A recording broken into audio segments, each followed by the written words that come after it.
Thank you for joining us so quickly. We made it to Thursday, and I'm super excited to talk to Liz today.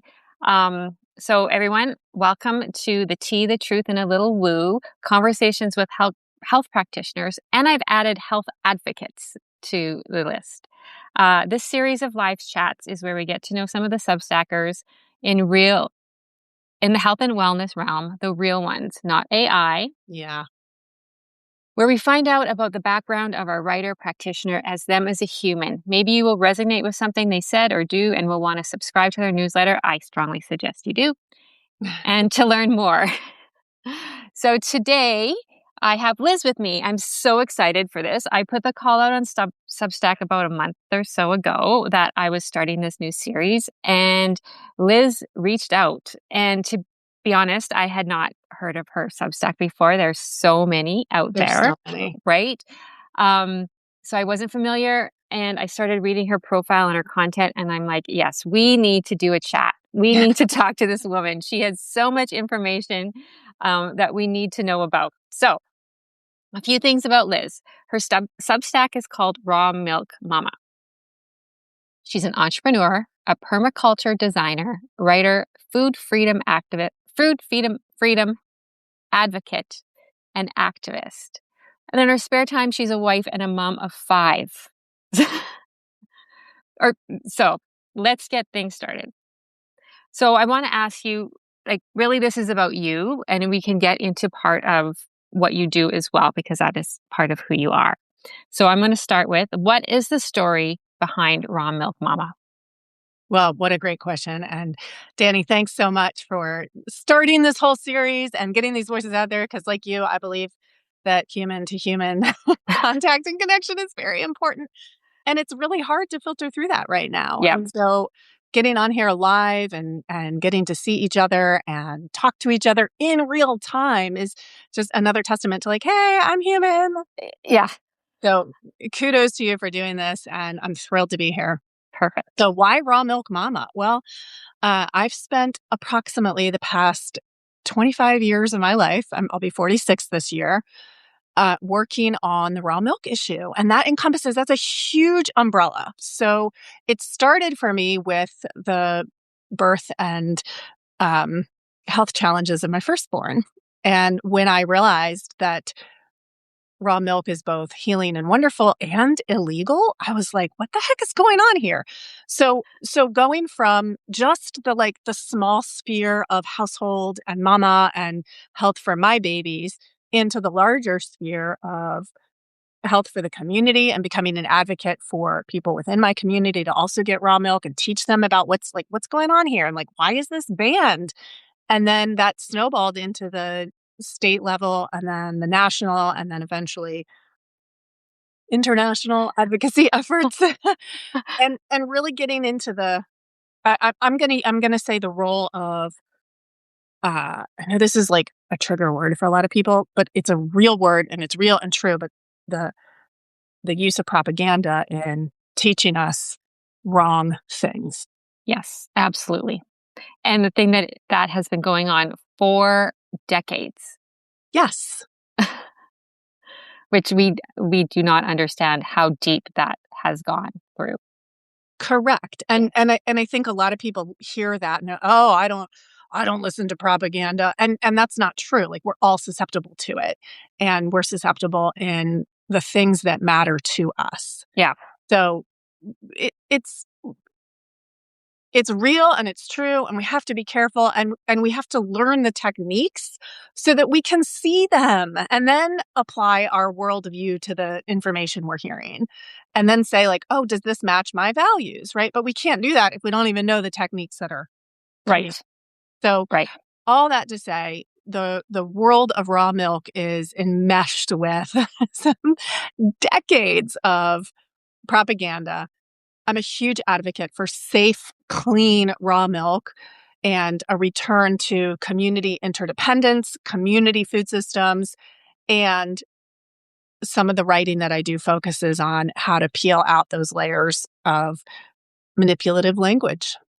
Yeah, and the interesting thing about this, actually, I'm going to, so Liz has a book, Raw Milk Mama, And it talks about the story of raw milk, the history of raw milk, but it does also go into the fact of small local farming and supporting the community and having that food freedom, not just in your milk, but with everything.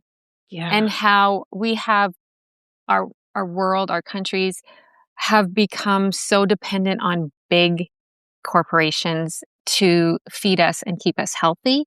Um, I think your voice needs to be amplified in saying we as mothers should be listened to and what we want to do for our children and what we believe is right for the health of our children. I wish I would have known that a little bit earlier in life. It took me a few years to realize that. But I've been, outspoken with a lot of people for over 20 years as well, with my kids finally saying, let's be critical thinkers here, people. Right. Right. And that's the most important thing that I want to stress on other people. I want to stress on my children as they grow is we need to investigate and look at why. We need to question the norm going forward. Absolutely. Going forward. Absolutely. Question it. Mm-hmm. Yeah. So I want to ask a question in regards to what permaculture is. I don't know if people understand what that word is. Okay. Well, broadly speaking, it's a huge umbrella term. So you can hear it in a lot of different contexts. And essentially what you can a very easy definition is ecological design. So permaculture can apply to a city lot that is growing food or growing pollinator crops. Okay. Or it can apply to a 10,000-acre cattle ranch. You can apply the principles of permaculture on any scale and any level. And it's looking at, if you look at permaculture in terms of,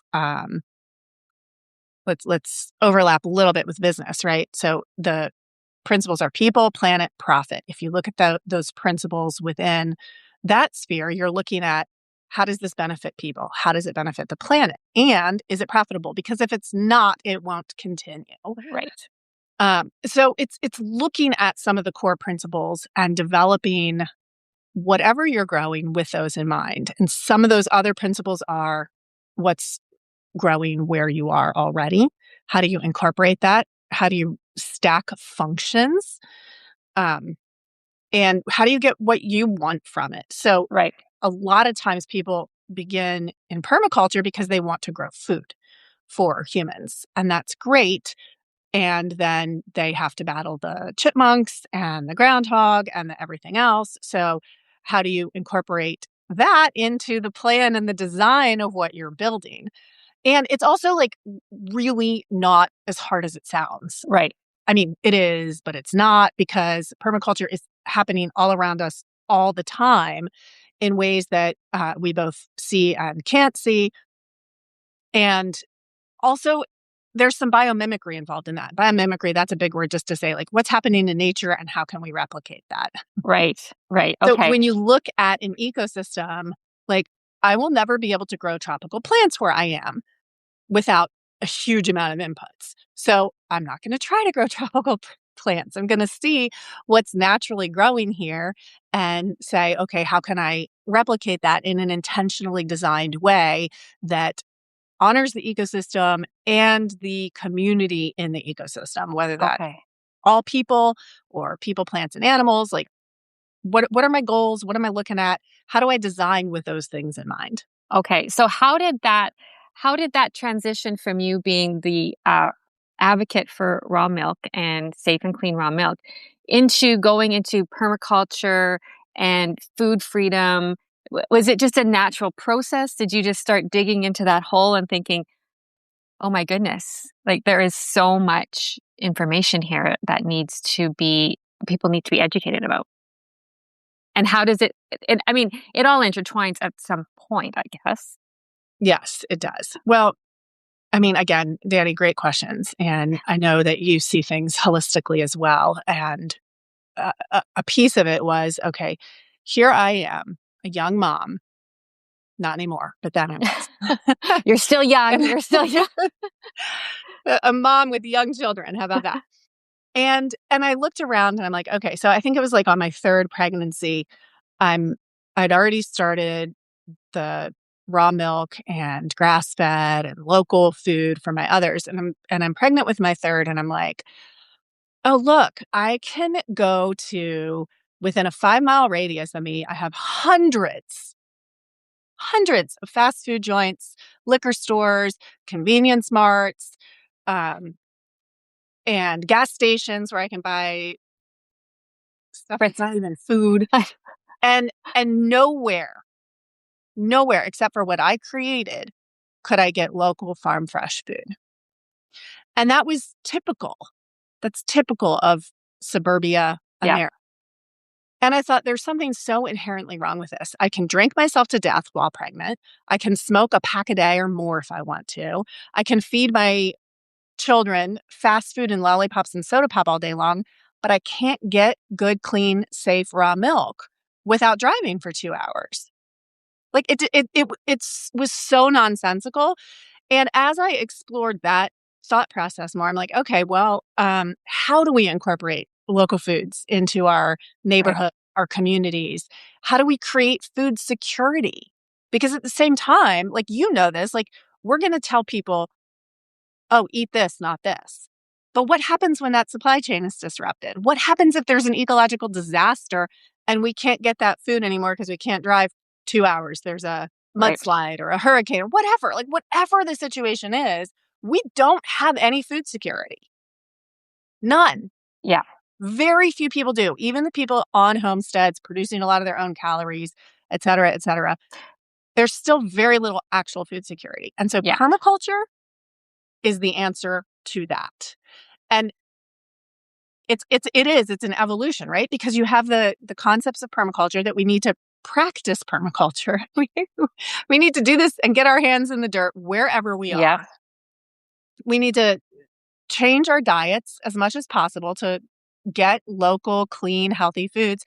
And then there's the advocacy piece. And these are 3 legs of the stool, right? Yeah. Where if our policies are still criminalizing certain foods or making it impossible to get local grass-fed beef because of the slaughter system, then as much as we tell people, like you and I, we're advising clients all day long, like, eat this, not this. And we're going to tell them, go get grass-fed beef. And they're like, well, it's $30 a pound for burger because of blah, blah, blah. Like, it's not going to work unless we have those other pieces in place. And you can tell them to go, get these foods, but yet it's not within the local, farming community. So a lot of these places now, you go online and you order it from across the country or across the world or whatever. You're not really supporting any of that permaculture either, or having that food security, because at one point shipping may stop and now you can't get that from wherever you're trying to get that from. So, or become exorbitantly expensive, or maybe you just get tired of having a mountain of styrofoam boxes that are gut-wrenching to throw away. I mean, there's so much wrong with the current paradigm of like, oh yeah, just get my meat shipped in from 3,000 miles away. Yes. No, like, build where you are. Well, we see that even as the government and works together with the food supply. Like, I'm Canadian, I'm living currently in the US, but we export our stuff outside of the country more than we keep it in our country. And then we import food from outside the country when we could be producing it within to me, it's just maddening. It doesn't make any sense. You're right. It doesn't make any sense except for that piece of it being controlled by really big industrial companies. And then we get manipulated with the propaganda. Yeah. Yeah, absolutely. So I'm just going to look at some of these comments that come up. So Mama Carol says, yes, back in time, the Japanese Americans all raised their foods as farmers. That's what I remember. We all had vegetable gardens and shared our produce. And that's the important thing, is that you shared it with your neighbors. You had the barter system, right? It was like, well, I'm going to do chickens, so you can come for eggs. And if you want, bring me whatever you have in your garden at the time, some carrots and onions, whatever. There was that system of connection and community. And even in the book, you talk about, in Russia, the milkman who, went into the city and was selling his milk to the community. Like, things like that are just not there anymore. Right. And I also make the argument in the book how vital the small dairy is to different communities because, like, I love vegetables. I will advocate all day long for eating vegetables, and they're just not providing the nutrition that we absolutely need. And dairy does provide some of that nutrition. And think about this. I mean, it's wild when you think about it. Like, we cannot eat grass, No. but cows and goats and sheep and to some extent camels and water buffalo, they take that thing that we can't eat that grows abundantly and they turn it into this amazing food, which then, like, just milk is amazing. But then what happens when milk gets older? Well, it turns into cheese. So you have this thing that we can't eat that grows abundantly, and this animal that magically turns it into something delicious and nutritious. Yeah. And that centers a community, right? That milk and eggs, that can provide food security for communities. Yeah. Yeah. And absolutely. it replicates. You know what happens? Every year, a cow has a calf. Yeah. Then you get more milk and some meat. So it's this like natural system of interdependence, and it anchors a community in food security. So that's the argument I make in the book, that the micro dairies, even on the level of like 1 or 2 cows in a household or in a very small community, that can create food security for a good number of families. Yeah. Yeah. Absolutely. Absolutely. So I'm going to just switch a question here in regards to the dairy and what you know for your education in delving into this. So one of the things that we were taught in nutrition school, and so over the years, I realized some of the things we were taught is not true because I've done my own research. But Yeah. one of the things that we were taught and was amplified by a few people is that as humans, we are the only mammal that does not drink or drinks the milk of other mammals. And that's not right. Now, it's also not true, because if you've ever been to a dairy farm, those dogs and cats will take full advantage of any milk that leaks out or drops out or whatever. So it's just very much not true. And yeah, I feel like this is Yeah. part of the propaganda part of it, right? Is that they didn't want you to eat or drink those foods. And so this is what they said as an ethical thing. You know, humans aren't meant to drink the milk of another mammal. yeah, it's just not true. I mean, in general, animals are very opportunistic about getting calories because calories are hard to come by and we have to work really hard to get them in general, right? Not anymore with industrial ag. And so having another animal that you can benefit from there. Right. Yeah. Yeah. And absolutely other animals will drink another animal's milk. 100%. And it's common. It's part of nature. And we have co-evolved with domesticated cattle for something like 10,000 years now. So they benefit from us, we benefit from them. Yeah. And it's a situation that works and provides us food security. Yeah. I actually did a post on my Substack probably about 6 months ago on just the humble cow, like this animal that was presented to us as humans to feed and nurture us. Yeah. Right. And so, yeah, it was very, very interesting for me to go into that history of how long they've been nurturing the human body for, right? So, and that goes for meat, that goes for everything, right? It's Yeah. their meat, it's their milk, it's their, hide. It's, this animal is very beneficial to the population and the human race as it is. So, yeah, I just thought it was such an interesting comment to be told in school. And then when you put it that way, it's like, mammals are opportunistic and they will, drink what is there. Like you said, cats and dogs on a farm or whatever, they're having the cow's milk or the sheep milk or the goat milk. So, Yeah. yeah. So I want to ask just a couple like quick sort of rapid fire. Well, they're not really, you don't have to think of them as rapid fire. You can explain them, whatever. So what is one thing you want people to know about our current food system? One. I know. I woo! That it's our current food system is so heavily industrialized, and it really takes peeling back the layers of industrialization to get at what is actually normal for humans. And one area to start, okay, what's coming to mind is one area to start is our our current meat slaughter situation. So basically, very like in a nutshell, and I've written about this extensively, so several of my articles explain this more. But our meat slaughter situation favors four huge, basically monopolies, and we absolutely need to shift that. And the way to do that is both policy and personal choice.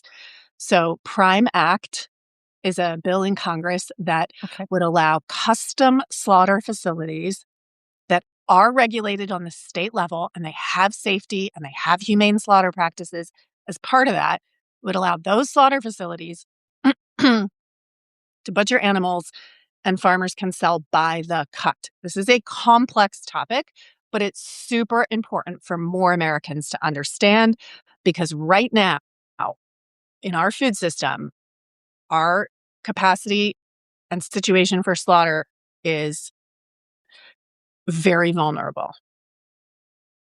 Hmm. So, Yes. one big highlight, check into the meat slaughter situation and the Prime Act. Now, is that so? I'm not super familiar with the whole how regulations work in the US, but even though it's a federal act, do the states have more say or control and can do things differently? No, not really. Okay. And because our interstate commerce clause has just gone haywire, that's what says that the states can engage in commerce together. So anything that crosses state lines is now federal. Okay. Okay. Very Yeah. interesting. Very interesting.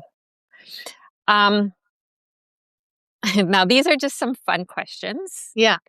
What brings you joy? Oh, goodness. Flowers and tea and herbs, all kinds of herbs, and baking and cooking and talking to other people like you who are involved in this and uh, helping out at farms and milking cows and hugging cows and weeding crops. I mean, I know that sounds dumb and boring, but oh my gosh, you can learn so much actually getting that close to the ground and the food that you're producing. Um, a lot of things, babies, Yeah. like a lot. And it's funny, I've asked this question before, and it's always something that is um, nature related for people, Mm. and interacting with people, and that part of joy is missing from a lot of people's lives these days. So we need to get out there more. We need to dig in the dirt more, and get connected and grounded. So that's great. Um, so sweet or salty? Yes. No, salty. Um, yeah, I mean, the occasional sweet, but Yeah, you're more of a salty person? I am too. absolutely. I am too. Early bird We or got to night. get our minerals, right? That's right. And our electrolytes. Yeah. Early bird or night owl? Oh, early. Abso-freaking-lutely. Like, catch me at 7 a.m. You're good. Catch me at 7 p.m. Nope. That's a long, busy day for you. I mean, I think, have you ever looked into chronotype, which is like your sleep pattern? Not no, but It's super fun to just look into that. But I realized a while back, like, I was like, why am I so sleepy at like 8 p.m.? Well, because my body wants to literally be asleep at 9 every night. yeah, And when I stopped fighting that and started protecting it, I felt better. better. Yeah, and I think everybody's different. Like Exactly. I prefer to be up early and go to bed early. Where my husband, he could be up late and sleep. I mean, everybody is just very different in that way. So, Yeah. are you an ocean or a mountain person or something else? Forest. Mm. Definitely forest. I've been reading. I've been doing some reading lately on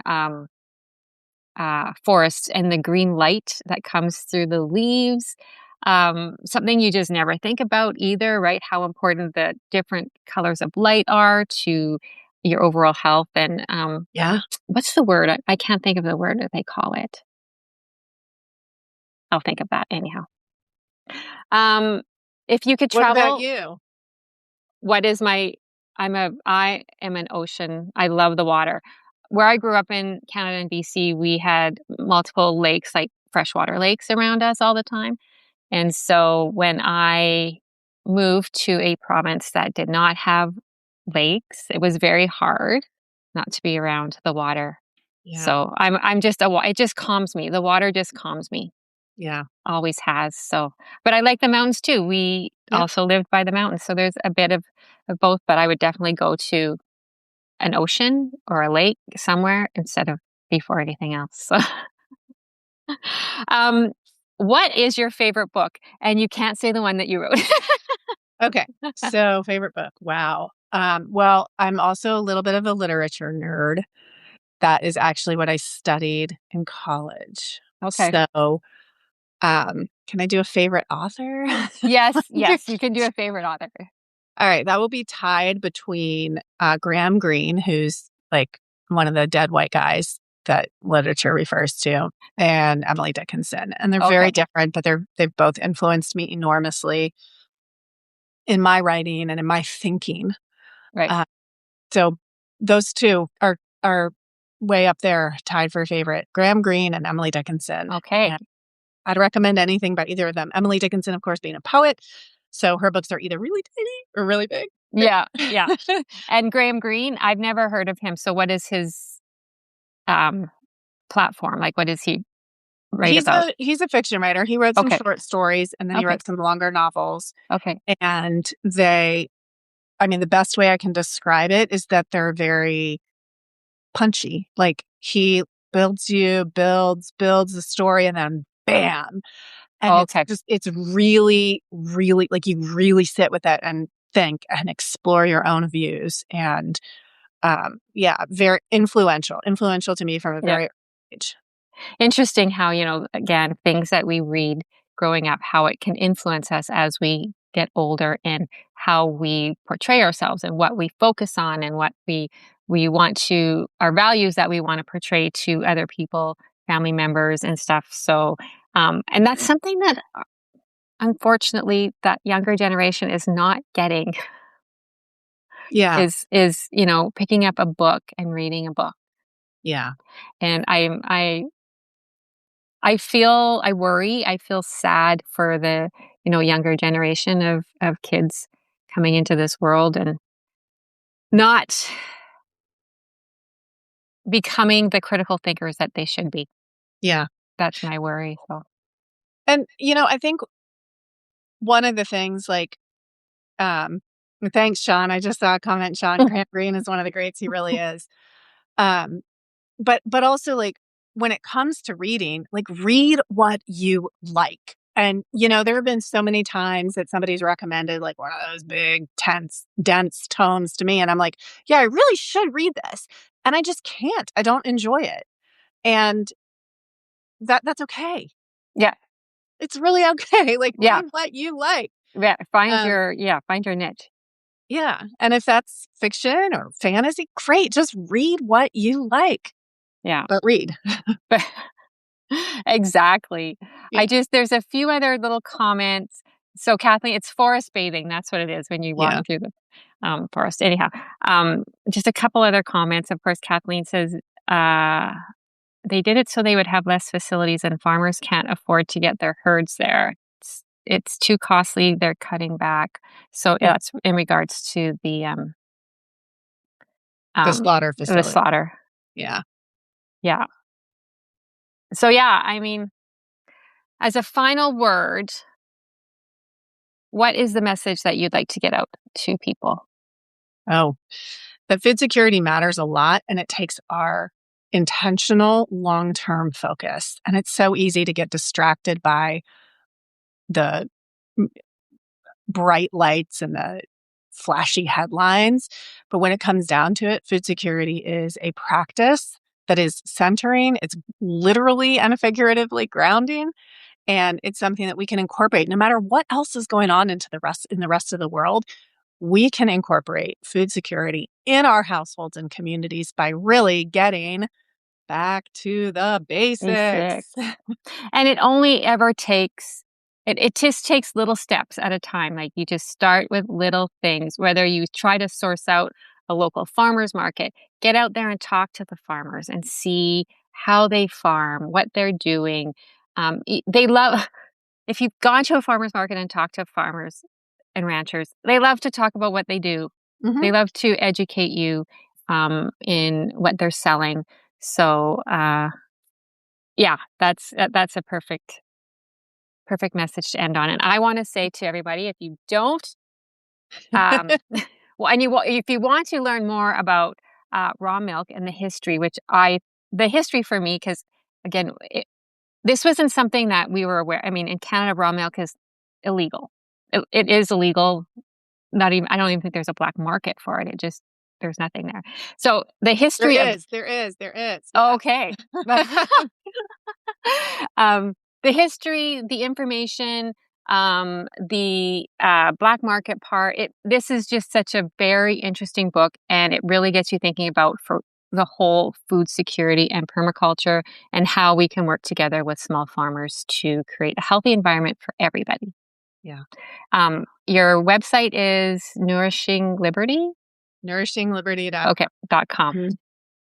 Awesome. Thank you so much, Danny. Thank you, Liz. So This wonderful. was great. And I would honestly love to do this again where we can get really into more depths about the bureaucracy and a little bit more about the raw milk, what's going on behind the scenes, because Absolutely. that also is very interesting. So thank you to everybody that joined us, and thank you for all your comments.